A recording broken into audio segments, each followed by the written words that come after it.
சின்ன மருமகள் பிரமோ போஸ் எங்க இருக்கான் அப்படின்னு வலைவீசி தேடிக்கிட்டு இருக்காங்க.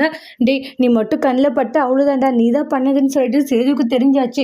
ஏன்டா இப்படி பண்ணிட்டு இருக்க போஸ்ன்றாங்க. பெத்த தாங்கி தான் பையனுக்கு இப்படி ஒரு கஷ்டம்னும் போது எப்படிடா அதை தாங்கிக்க முடியும், ஏன்டா அது உனக்கு புரிய மாட்டேங்குது சொன்னான்றாங்க. அம்மா நீங்க வேறுமா தேவையில்லாத இது பண்ணிட்டு இங்க பாருங்க, நீங்க அவனுக்கெல்லாம் பயப்படாதீங்க சரிங்களான்றாங்க. டே நீ பண்ணிட்டு இருக்கிறது கொஞ்சம் கூட சரியில்லை, ஏன்டா அது உனக்கு புரியவே மாட்டேங்குது, சொல்றதை கேளுடா போஸ்ன்றாங்க.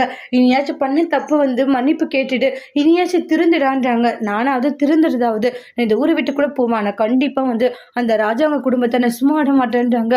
டே போஸ் உனக்கு வாழணுன்ற நம்பிக்கையே இல்லையா, அம்மா நான் இருக்கிற வரைக்கும் கூட அந்த குடும்பத்தை அழிச்சுட்டு தான் நான் போவான் அப்படின்ற மாதிரியெல்லாம் போஸ் ரொம்பவே கோவமா பேசிட்டு இருக்காங்க. நம்ம சொல்ற விஷயத்தை ஏன் இவன் கேட்கவே மாட்டேங்கிறான் அப்படின்ற மாதிரி தான் ஈஸ்வரி ரொம்ப கவலையா இருக்காங்க. அதுக்கப்புறமா இங்க பாருங்க சின்னத்தை, போஸ் மட்டும் என் கையில கிடைச்சா அவனை கண்ட தொண்டமா வெட்டி போட்டுருவான்.